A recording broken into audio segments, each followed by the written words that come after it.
Good evening, everyone, and welcome to tonight's production of the Faithful Dogs podcast and Network 216 production.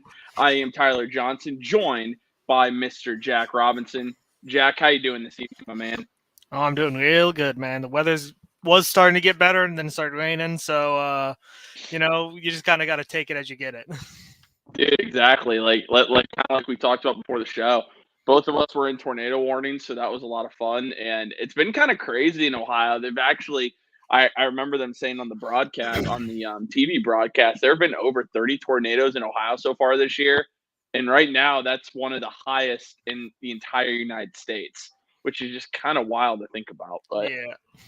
But hey, I'm not a meteorologist, so we'll stop talking about all the terrible weather. Before we get to tonight's show, just as a reminder, guys, drop a like on that video if you would. Subscribe if you are brand new to the channel. We are on the push for 3,000 subscribers here. We're getting very close. We are less than 500 away from that goal. And again, completely free to subscribe, completely free to like the video. And Jack, we're going to have kind of a fun show tonight. We're just going to recap just some of the top free agent moves just from around the AFC North. Obviously, we talk Browns all the time, and we're very close to the NFL draft, which we'll get a lot more into that with a mock draft next week to really wrap things up there. But starting in Pittsburgh, let's just start there. Pittsburgh really changed their quarterback room around completely this offseason. Not only moving on from Kenny Pickett and trading him to the Eagles of all teams, which is just, again, that is wild to me. Didn't expect it. But then you bring in Russell Wilson, and they weren't done there. Bring in Justin Fields. So what have been your thoughts so far just on the moves that the Steelers have made? Well, I think that it is, in a lot of ways, they've made a lot of correct moves in terms of, I feel like a lot of us in Cleveland really hoped that they would give Kenny Pickett one more year. And I think that was probably one of their goals, was to make him a guy who they can, maybe give one more year to. And obviously when Russell Wilson became available, they kind of had to at least, dip their toes into it, get involved in it. And then when they ended up signing him, and you heard the rumors coming out just about how Kenny Pickett was very upset about it. He wasn't interested in it. I thought that was, it was very clear that they were going to get rid of him. And then when, then you hear that they're trying to make a move for Justin Fields, and now they're kind of in a situation where they have a very flexible quarterback situation where they can either, they can keep Russell Wilson, let him run his course for a year with Justin Fields as the backup, and then hopefully, maybe move forward with Justin Fields as their quarterback because he's young enough, he's got the talent, and they can maybe make an offense around him. Or, maybe the best, I think what that would be the best case scenario for them is that Justin Fields shows out in training camp, and he's the clear guy that they think that he can be, and then they get to just run him through with his the whole season, and maybe get him into figure out what they have with him, and then kind of move forward with him as their quarterback. Or they still have enough flexibility where if neither of these guys work, then they're not really tied to either of them financially in any serious way, and it allows them to kind of then start fresh with a whole new draft process for a whole new quarterback. So not only did they move off of a guy who clearly wasn't the guy, they then bring in a guy who maybe might have some decent upside with Russell Wilson, and then they have another option for the future with Justin Fields. I mean, it was just smart moves, like all over the place. Get Russell Wilson for nothing, get Justin Fields for nothing, have a lot of flexibility. So I mean, you hate to say it, but the Steelers just know how to manipulate the trade market. They would know how to manipulate free agency to get guys for cheap. Yeah, I mean, listen, I remember this whole time I was saying, and I've been telling buddies, like, I don't want Justin Fields going to Pittsburgh. If there's one team that I feel like could unlock that potential, it would be Pittsburgh. It's rough that he's going there. Pittsburgh's in such a tough spot if you think about it, because Russell Wilson and Justin Fields are essentially on one-year contracts, even though the Steelers could pick up his option. If Justin Fields is your backup, you're not picking up the fifth-year option. So that just part is interesting. You could lose both quarterbacks hypothetically after this year and be in another similar situation next offseason if you're Pittsburgh. I saw another report that said the Steelers were already, when originally they signed Russell Wilson, already talked about extending him. which I thought was kind of interesting. I So feel like, yeah, I don't know if they were being serious about that, considering just like what happened the last time he got traded or went to another team and got immediately extended, how badly that went. yeah, yeah. So I'm not sure exactly what the deal is there. Now some other moves, just to talk about Pittsburgh before we move on to Baltimore and then wrap up with Cincinnati, because we've talked Browns moves ad nauseum. The Steelers bring in listen, why Baltimore let this guy get away, I don't know. Pittsburgh bringing in Patrick Queen's a really huge pickup for them. Like, there's just no doubt. And the fact that you took him from one of the top teams in the AF, one of the top teams in the not only your division, but also you're talking about just the AFC in general. I mean, Patrick Queen's a Pro Bowl linebacker. They gave him 3 years, $41 million. But then some other moves, man, that just kind of flew under the radar for me. I mean, getting Deshaun Elliott at safety is a big move there, only because it's a veteran. He's cheap, but he's got a lot of experience. So, I mean, that's a guy I would have loved to have for the Browns. Like, it was someone I actually thought we were going to look to sign if we didn't bring back Rodney McLeod, who we ended up re-signing. But then the other move I really like for Pittsburgh, I'll admit, that Cordell Patterson move is such a great move from the standpoint. I don't think he's going to get a lot of like run like in the backfield, but with this new kickoff, it's perfect for a guy like Cordell Patterson, and they got him cheap. I think that's another great move by Pittsburgh. What are your thoughts on just those particular moves in general? Well, yeah, I mean, you kind of hit it on the head, is that, like, getting a guy like Cordero Patterson with just the way that the Steelers work is that they always get guys who are cheap and kind of fly under the radar, and they really just want guys who can fit well into a scheme and are just like pieces. They don't need the big signing. They don't need the big, player trade or anything like that. They just need like somebody who is going to come in and just be able to work. And, that's how the Steeler way has always been. That's how they've always flourished. I mean, you get guys who, you have TJ Watt, but, TJ Watt is only as good as he is because you have all those other guys on the line. You have, all this talent. But you need, they even got a guy like Van Jefferson for George Pickens. Like, you need those guys who are going to be, under the radar players who are going to be really good. Like Elliott, yeah, that's a really good pickup for them. And obviously Patrick Queen is great. The fact that they were able to get him away from the Ravens is crazy. I don't know why the Ravens would willingly let go of a guy who was looking to be, going into the height of his career after what was a career year. Yeah, I mean, I feel like the Patrick Queen thing is obviously like they are addressing a need, and they're addressing a need with a guy who at this point is at the is one of the top players at that position. So it's always just a good move for them, because it's just, again, it's you get a guy like Patrick Queen who's just kind of a splashy move, but then you get guys like Elliott, you get guys like Cordero Patterson, who are just going to be efficient players at those positions, which is all the Pittsburgh Steelers really want. They just want efficiency, and that's what these guys are going to give them. I mean, Cordero, yeah, like you said, he's not going to get a lot of work running, but with the way the kickoffs work, giving your team shorter field is always a benefit. So I think that Cordero is going to be able to do that for them. Yeah, now moving on to Baltimore. Baltimore loses Patrick Queen. Basically what they did is the money they were going to give Patrick Queen, or a decent amount of it, they went out and got Derrick Henry. Mm-hmm. They re-signed Justin Madueke, who is one of the top defensive tackles in the NFL, or was last year.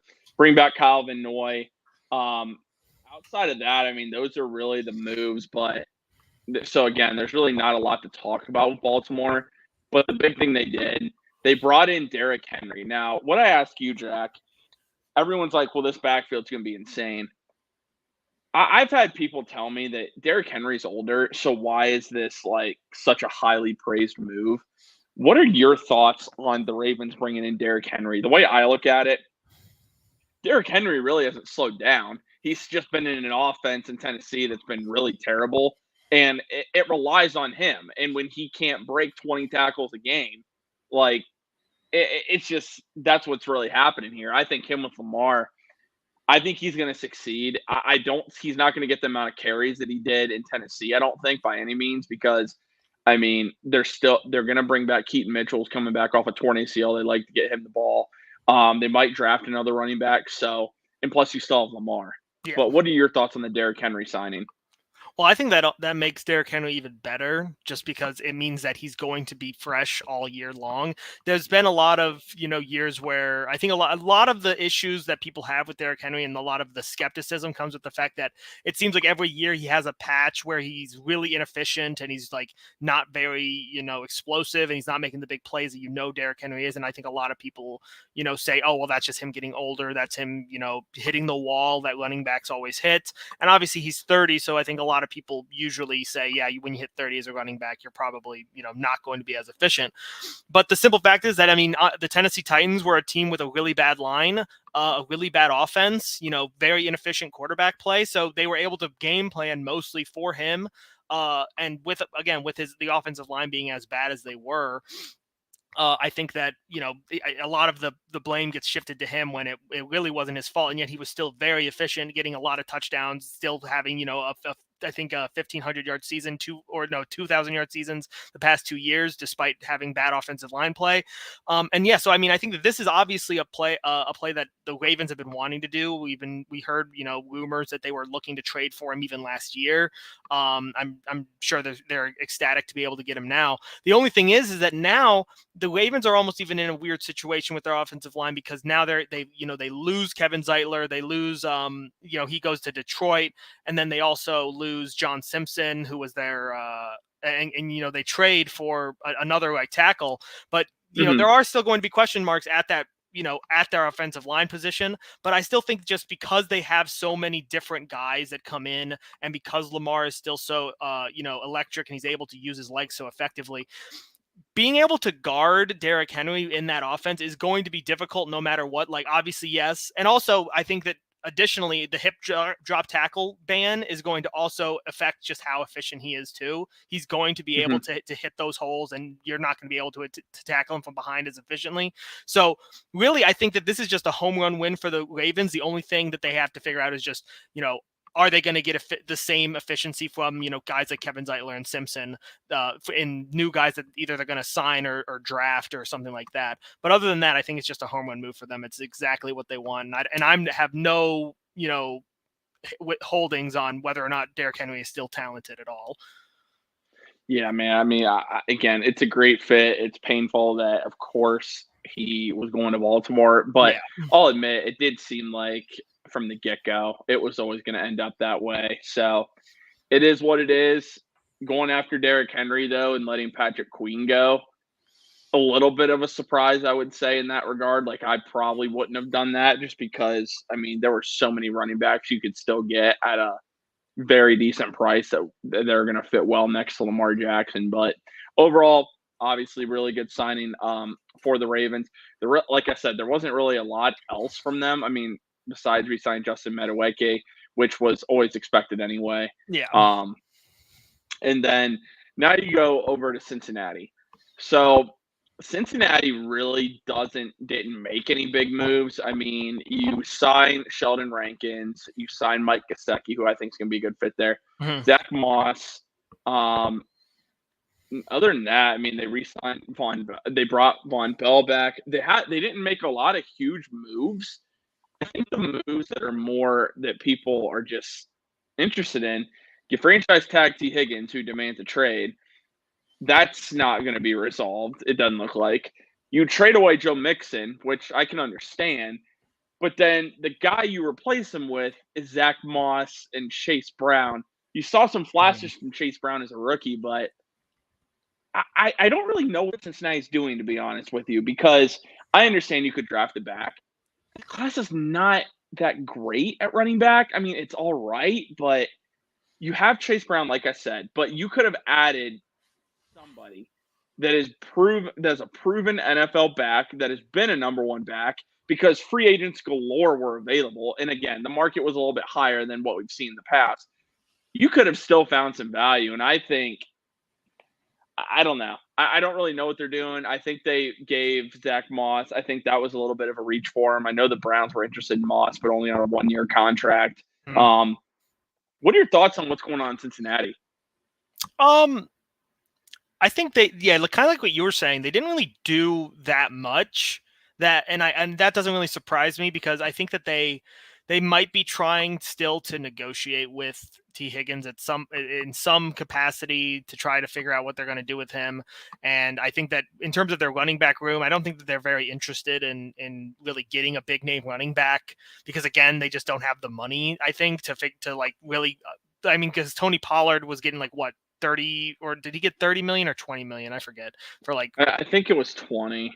yeah, for like 3 years. And I think that, they had Joe Mixon, and I think that they really thought that they don't really need like a high key or like a very high upside running back. I think Zach Moss is a solid back. I mean, he was pretty good before Jonathan Taylor came back.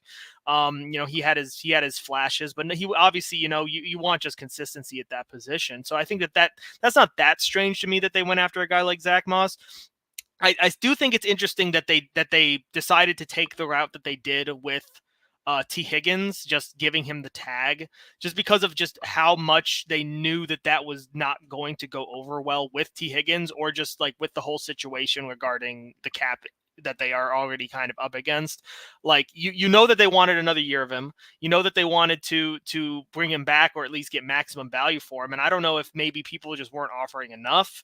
Or what exactly the situation was, but I think that tagging him is just like you're going to drag this thing out all the way into training camp. It's going to be it's just going to be a complete nightmare in terms of like the optics, because now he's demanding a trade. Is he going to show up to training camp? Like, what's going to happen? I mean, would you be surprised if he's traded during the draft at any point? I would be surprised, because Cincinnati just doesn't do that. Like, for whatever reason, if there is one team that just does, I mean, we saw it last year with Jesse Bates. We saw the exact same thing play out with Jesse Bates last year. And I don't think T. Higgins is going to get traded. I really don't. I think Brandon Ayuk has a higher chance to get traded than T. Higgins. And I don't even think Brandon Ayuk can get traded either. I think what's happening with that situation, it's Deebo Samuel over again in San Francisco. And I think that's what's happening there. I don't really know if any big-time receiver gets traded. I just know the way Cincinnati's handled this just doesn't really make sense to me. Like, I just don't know. I understand you probably can't pay Higgins and Chase. Like, don't get me wrong, I understand that. But they're being reluctant to even trade him. And that's the thing I don't understand, because you got to get something for him now, because he is going to leave in free agency. Because you're not going to tag him twice, because then if you do that, it's a 50% increase, regardless of what the average tag price is for wide receiver next year. So you're not doing that. You still haven't extended Jamar Chase.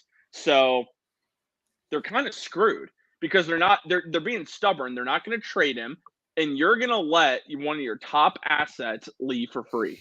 It's just mind-blowing to me. It really is. That's really what's confusing, is that it's like they're investing in the franchise tag. They're making it difficult for them to really move him, and then at the same time, it's like, well, that they're not going to re-sign him, because it's like, what would they have to do to sign him to the contract that he wants and sign Jamar Chase within the next 2 years? Like, it's not realistic. And I mean, what are they hoping that maybe sometime in the middle of the season somebody's going to be willing to overpay and give up a lot for him? Like, but I mean, then in the middle of the season, who's going to want to trade like a premium asset for him when, and who's to say he doesn't get hurt during that season? And then now he's worth literally nothing. You get nothing for him. There's just so many weird things. Maybe I'm wondering if maybe they were just turned off by the offerings that maybe some people were giving him, just because of how down his season was this year, because of obviously, the injury to Joe Burrow, just him not really getting as much usage. I wouldn't be surprised if that's the case, but I do think I agree with you where it's like at some point you have to decide what you're going to do with a player, and you can't wait until the last year of the contract and then give him the franchise tag, and then not even have any sort of real plan of trading him or signing him, or because again, if you don't do anything with him, he's just going to leave in free agency, and then you get nothing. And it's like, good NFL franchises don't just let good players leave for nothing. Like, you have to get something for them, unless you really think that they're not worth anything, which obviously they think that T. Higgins is worth something. And that's the situation that might be playing out with the Browns with Greg Newsome, because the 5th-year option is coming up, which is expected to be picked up, whether that's by the Browns or whoever would trade for Newsome, even though Denzel Ward said the other day he wants to keep everyone together. It's difficult in that circumstance because you have another young corner, Martin Emerson Jr., who you're going to have to extend. And then you could play that extension to where that kicks in when Denzel's is off the books, hypothetically. So I love Greg Newsome, but this you don't want to get into the situation that the Bengals are in right now because that's ultimately what's going to happen here. You're not going to be able to pay 3 corners. You're also not going to pay Greg Newsome $10 million or more to be a slot corner because he wants to be an outside corner anyway. Even though he said he's good with playing the slot. Let's be real. The money's as an outside corner, and he knows it. Everyone knows it. He was being a good sport. He was being a good sport, just saying, "Yeah, I'm fine playing the slot," even though everyone knew that he didn't want to play the slot because we heard it all last year that I don't like playing the slot. I want to play outside. Please let me play outside. Yeah, exactly, man. Like so, you can see, and Andrew Berry probably doesn't want to trade him because again, he's a valuable asset. But it's better you get something back for him now as opposed to when he would leave for free, because the reality is, even if you pick up his 5th year and he somehow, which I don't see them picking up the 5th year and him being on the roster with the 5th year because you're talking about 17 million or it's 14 to 17 million or something like that for 1 year. They're not doing, he won't be on the roster at that. I promise all of you. So the writing's on the wall, and Andrew Berry would do the right thing, just getting some value for him there. But kind of as we're wrapping things up, man, like I said, it's been kind of a different episode, just not talking as much Browns, just because we've wanted to really just talk about the AFC North for a while. Is there anything else you want to add just before we wrap things up here? I mean, what about like the AFC North or about just anything? Just kind of like just the AFC North in general. I'm really curious to see just what kind of AFC North, like how the AFC North really does play out this year, because I think that this is probably going to be the kind of almost like a setting the groundwork for how the AFC North is kind of going to be set up for the next couple of years. Because obviously, for the Browns, it's going to be one of those things where, is Deshaun going to get back on track? Is he going to be able to carry over from where he was last year? Is Nick going to be healthy? Is Jared Jeudy going to play out? And then, the Steelers, they have their whole quarterback situation. Where are they in terms of like, where are they going? What direction? Are they going to go Russell Wilson? Are they going to find something in Justin Fields? Or neither of them going to work and they're going to have to completely restart? The Ravens, it's going to be like, is Derrick Henry going to work for them? Like, do they still need another receiver? Is Mark Andrews going to come back fully healthy? The Bengals is going to be like, are they going to have T. Higgins at the beginning of the season? Are they going to actually even be able to, the big issue is that their offense is fine, but their defense is inconsistent. And then it's like, are they going to get enough out of their run game? And it's like, obviously I think after this year, T. Higgins is gone and then Jamar Chase is probably going to get an extension, but it's like, how good are the Bengals when they don't have like 2 like stud wide receivers and a good running back and a decent offensive line?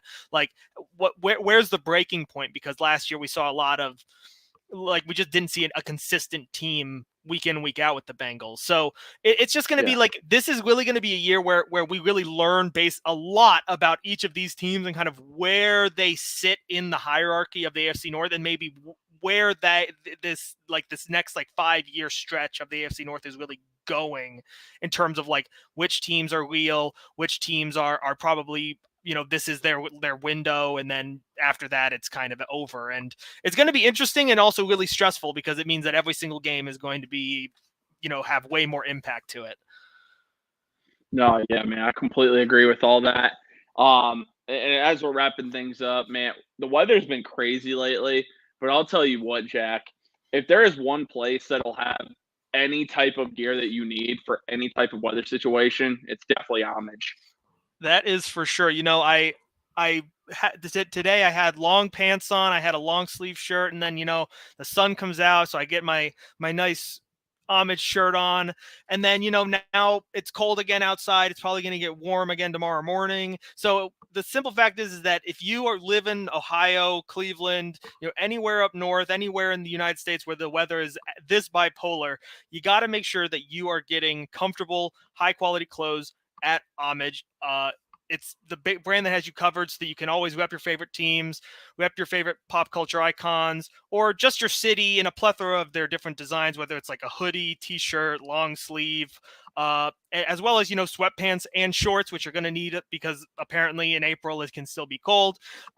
Breathable shirts when it's warm, high quality sweaters that keep you warm when it's cold. Homage is just the best place to go for all your apparel needs. So if you are in the business to try to get some awesome apparel and merch that can fit you whatever the weather situation, click in the description. There's a link, or you can go on our Twitter and head over to Homage today. It helps to support us here at the Faithful Dogs podcast and everyone at Network 2 and 6. We really appreciate it. Absolutely. Well, guys, we really appreciate you tuning into this episode of not Scarlet and Gray. Wow. Oh my goodness, dude. Of the Faithful Dogs podcast. Thank you guys so much. Drop a like onto that video if you would, okay?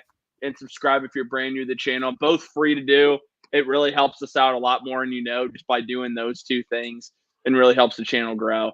We can't wait to talk to you guys all next week. As always, Browns, baby. Like, comment, sub. White face mask is back, baby. I'm so happy. I love that white face mask.